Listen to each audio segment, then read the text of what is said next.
Hi everyone, my name is Alpilin Altiner and happy Friday.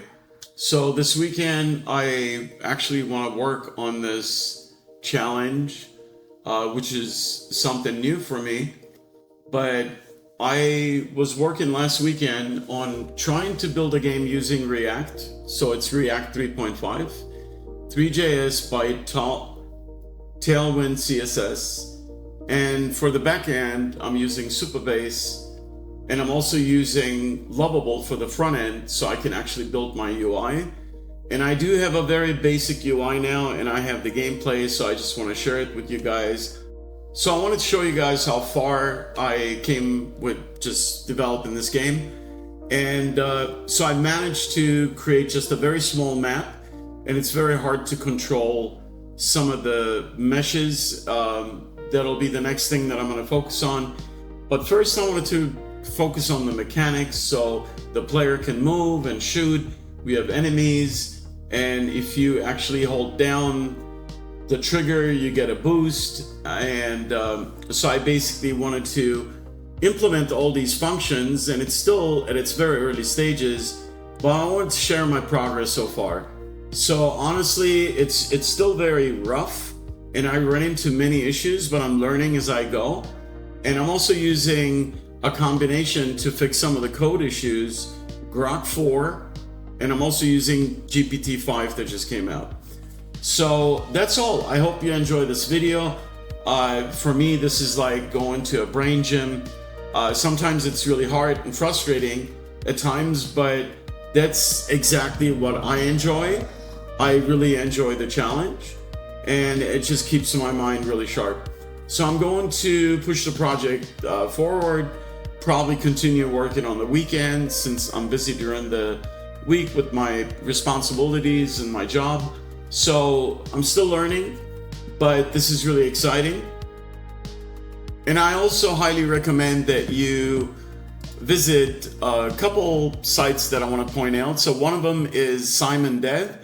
He actually has a lot of tutorials. I'll include the links so you guys can actually see the kind of projects that he's teaching on math and shaders, creating post-processing. It's just amazing. He's got a lot of different courses here. And then I also found his YouTube channel where he actually talks about the entire breakdown, how you can create JS games using the basic first person. There's a lot of information here, but I'm learning a lot just watching him code and updating the project that I have. So let me show you what I've done so far. So basically we have this I'm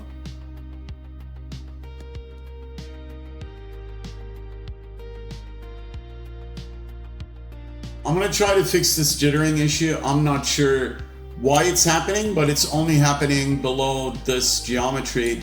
I may have to just look at the code and see how the collisions are working, but I'm only getting the jitter here.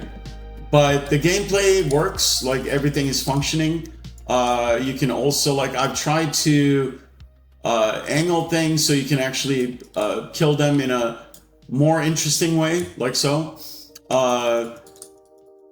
I probably will just try to create a more interesting map. Right now it's really hard since I'm new at building these JS3 games.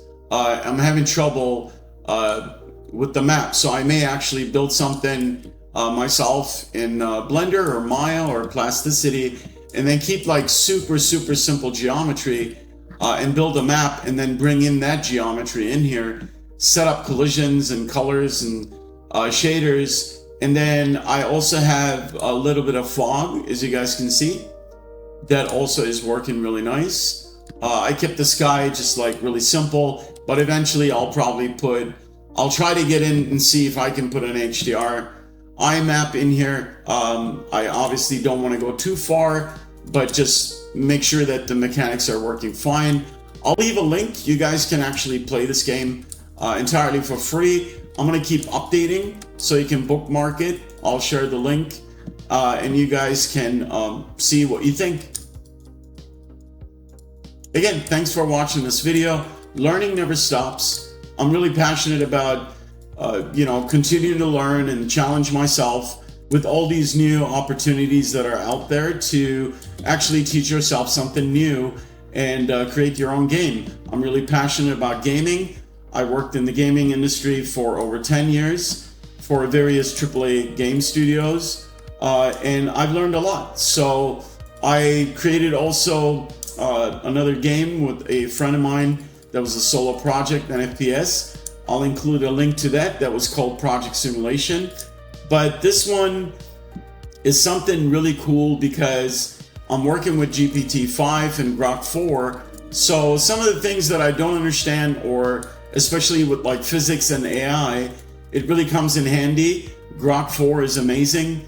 And ChatGPT 5 now is actually implemented inside of Lovable. So if you are into vibe coding and you're familiar with Bolt or Lovable, you can actually use that to create your front end, just like I did. So all my front end is created with Lovable. And then for the back end, I am using Supabase, but I also have my file backed up on GitHub.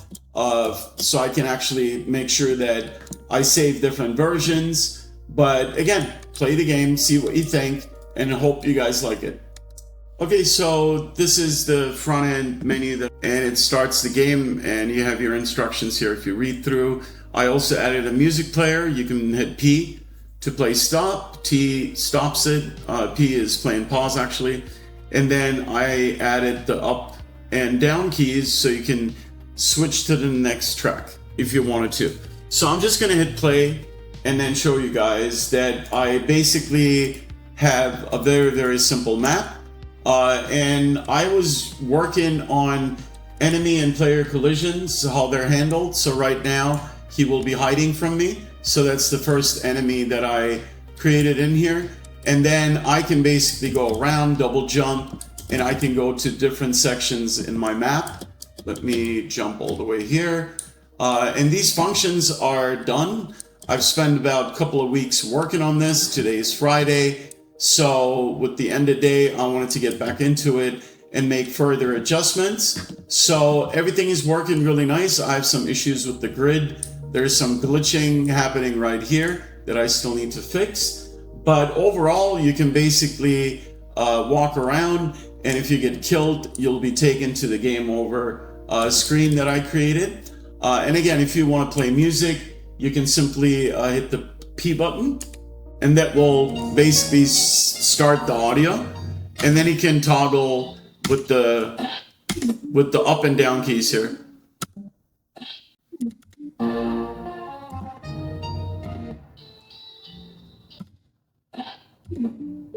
So I'll leave this on, and then I'll basically continue. And again, I also implemented just a very minimal game overflow. So it's detecting all the collisions, and like I said, show a game over briefly, and then it returns you to the main menu if you want to play again. You also have the score. So the score on the left top. I'm just gonna turn off the music, but if you guys want to turn it on, you can. You can also hit the E key, and that will exit the game.